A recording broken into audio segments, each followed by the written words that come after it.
Hello, guys. Myself, Professor Vijay Sharma. Today we have to learn about the account subject in SYJC. So basically, we should know about the syllabus. Syllabus एक बार मालूम कर लेते हैं कि syllabus में क्या क्या है. वैसे तो लास्ट ईयर और करंट ईयर में बहुत सारे चेंजेस नहीं हुए हैं. एक हल्का फुल्का चेंज हुआ है. तो फर्स्ट चैप्टर का नाम है इंट्रोडक्शन टू पार्टनरशिप और साथ में पार्टनरशिप फाइनल अकाउंट. एक्चुअली दो चैप्टर नहीं है, एक ही चैप्टर है. बट बेसिकली क्या है, पार्टनरशिप के बारे में पहले आपको मालूम पड़ेगा, उसके बाद फाइनल अकाउंट. सेकेंड चैप्टर है account for not for profit concern. Third chapter है रिकॉन्स्टिट्यूशन ऑफ पार्टनरशिप. देखो, रिकॉन्स्टिट्यूशन ऑफ पार्टनरशिप के 3 चैप्टर हैं. Admission of a partner, retirement of a partner, death of a partner. Actually तीनों जो chapter हैं ये reconstitution of partnership ही है. Clear हो गई बात? अच्छा, फिर डिसोल्यूशन ऑफ पार्टनरशिप फॉर्म, फिर bills of exchange, issue of share, analysis of financial statement and computer accounting. तो हर एक चैप्टर के बारे में थोड़ा थोड़ा इन्फॉर्मेशन पहले मैं बता देता हूँ. देखो, फर्स्ट चैप्टर है पार्टनरशिप फाइनल अकाउंट और इंट्रोडक्शन टू पार्टनरशिप. उस चैप्टर में आप लोगों को पार्टनरशिप के बारे में बताऊंगा, जैसे पार्टनरशिप होता क्या है और उसके रूल्स रेगुलेशंस क्या हैं, उसके लिए स्पेसिफिक कौन सा एक्ट अप्लाई होता है. फिर फाइनल अकाउंट भी हम लोग सीखेंगे. अच्छा, अब फाइनल अकाउंट जो है आपने लास्ट ईयर सीखा रहेगा डेफिनेटली 11th स्टैंडर्ड में. अच्छा, 11th स्टैंडर्ड में जो फाइनल अकाउंट है वैसा ही फाइनल अकाउंट अब भी रहेगा. तो कोई बहुत ज़्यादा फ़र्क पड़ने वाला नहीं है. थोड़ा सा चेंज आएगा, वो मैनेज किया जा सकता है. ठीक.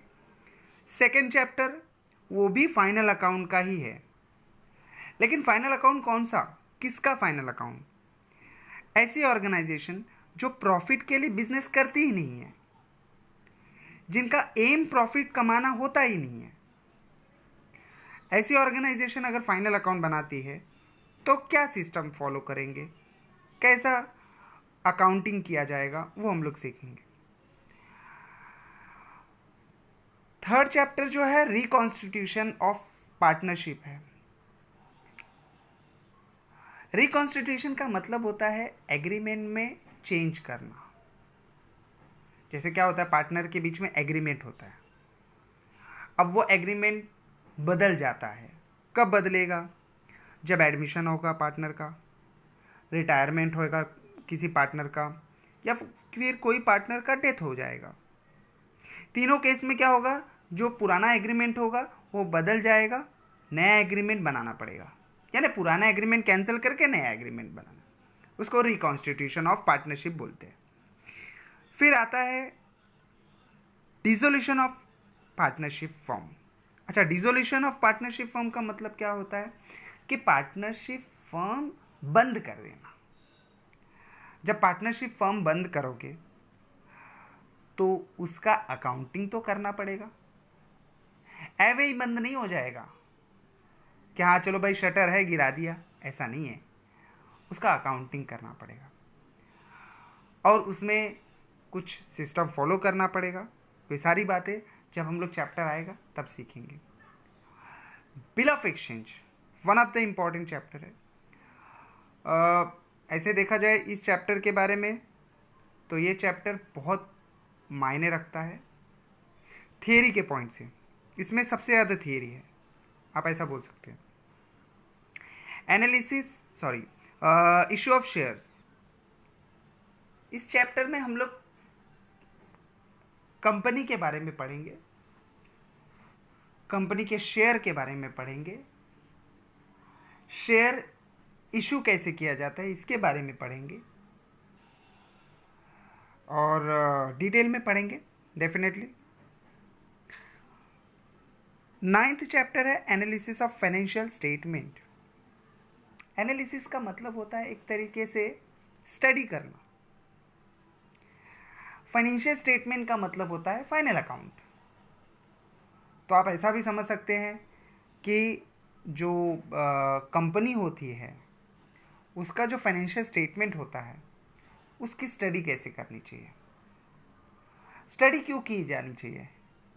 इसलिए कि फ्यूचर में डिसीज़न कुछ लेना हो, भाई किसी ऑर्गेनाइजेशन के बारे में जब आपको पता रहेगा तब आप उसके बारे में डिसीज़न ले सकते हो, ठीक है ना।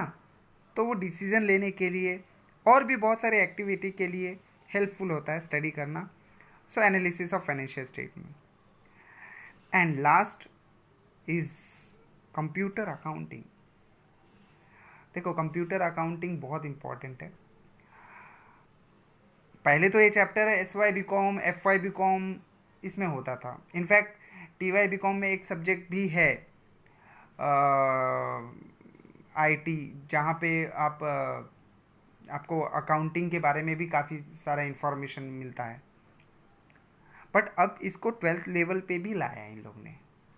इसका मतलब डेफिनेटली हम लोग को कंप्यूटर से ज़्यादा जुड़े रहना पड़ेगा। नेक्स्ट हम लोग फर्स्ट चैप्टर से स्टार्ट करेंगे आज। Introduction to partnership and partnership final account. Now introduction to partnership. Partnership का मतलब क्या होता है? डियर स्टूडेंट, पार्टनरशिप का मतलब होता है रिलेशनशिप। दो या दो से ज़्यादा लोग जब बिजनेस करने आते हैं, जब बिजनेस करना चाहते हैं, तो उनके बीच के रिलेशनशिप को पार्टनरशिप बोल सकते हो। दो पर्सन जब बिजनेस करने आते हैं और एग्री करते हैं कि जो भी प्रॉफिट या लॉस होएगा उसको वो लोग शेयर करेंगे, एग्री करते हैं, तब हम लोग बोल सकते हैं कि वो लोग पार्टनरशिप का बिजनेस कर रहे हैं। बिजनेस लॉफुल होना चाहिए। ऐसा नहीं कि गन बेचने का, स्मगलिंग करने का, गोल्ड का स्मगल करने का, ऐसा नहीं। बिजनेस लॉफुल होना चाहिए। लॉफुल होना चाहिए मतलब कानून की नज़र से, कानून की नज़र में वैलिड होना चाहिए। ऐसा अगर कोई बिजनेस दो या दो से ज़्यादा लोग करने आते हैं तो हम लोग बोलते हैं उस बिजनेस को पार्टनरशिप बोलते हैं, ठीक है। अच्छा, अब एक एग्जांपल ले लेते हैं। जैसे A और B, A एंड B, तो पर्सन है, दोनों डिसाइड करते हैं कि साथ में मिलके बिजनेस करना चाहिए। तो इंडिविजुअली उनको हम लोग पार्टनर बोलेंगे। इंडिविजुअली यानी B A को बोलेगा ए पार्टनर, ए बोलेगा ए पार्टनर, यानी पार्टनर बोलेगा। इंडिविजुअली वो लोग पार्टनर है। लेकिन जब ये दोनों मिल के साथ में कोई बिजनेस करते हैं तो उस बिजनेस का जो नाम होगा उसको, एक्चुअली नाम मतलब क्या है, इन दोनों का कंबाइंड नाम लेके हम लोग उस बिजनेस का नाम बोलेंगे। तो सारे पार्टनर का जो कॉम्बिनेशन होगा उसको हम लोग बोलेंगे पार्टनरशिप फर्म बोलेंगे। क्लियर हो गई बात? तो individually they are called partner and collectively, combined में उनको हम लोग पार्टनरशिप फर्म बोलेंगे। फर्म। क्लियर हो गई बात? नेक्स्ट, मिनिमम जो पार्टनरशिप फर्म में पर्सन की संख्या होनी चाहिए, नंबर ऑफ पर्सन होना चाहिए, वो 2 है। मिनिमम इज 2, मैक्सिमम इज 10 अगर बैंकिंग बिजनेस कर रहे हैं तो। अगर बैंकिंग बिजनेस कर रहे हैं तो मैक्सिमम 10, नॉन बैंकिंग बिजनेस कर रहे हैं तो मैक्सिमम 20। अगर कौन सा बिजनेस कर रहे हैं, बैंकिंग का बिजनेस कर रहे हैं, तो मैक्सिमम कितना नंबर होना चाहिए, 10। और नॉन बैंकिंग बिजनेस मतलब बैंक का बिजनेस छोड़ के कोई और भी बिजनेस, तो वहाँ पे कितने मैक्सिमम पर्सन होने चाहिए बिजनेस करने के लिए, तो 20। मिनिमम कितने नंबर ऑफ मेंबर होने चाहिए जो बिजनेस कर रहे हैं, मिनिमम इज 2, याद रखना। अच्छा, तो पार्टनर्स बीच में एग्रीमेंट करते हैं, आपस में एग्रीमेंट करते हैं। एग्रीमेंट क्यों करते हैं, एग्रीमेंट का मतलब क्या होता है, किसी बात पे एग्री हो जाना, तो वो लोग एग्रीमेंट करते हैं। क्या वो एग्रीमेंट ओरली होता है या राइटिंग में होना चाहिए, आपको क्या लगता है? आई एम श्योर आपका आंसर होगा राइटिंग में रहना चाहिए। इतना कानून तो आप लोग भी जानते हो कि ओरली कुछ नहीं होता, लेकिन आपको फैक्ट बताऊं, एग्रीमेंट ओरल भी हो सकता है और राइटिंग में भी हो सकता है। ओरल जो एग्रीमेंट होता है उसको भी आप बोल सकते हो एग्रीमेंट है।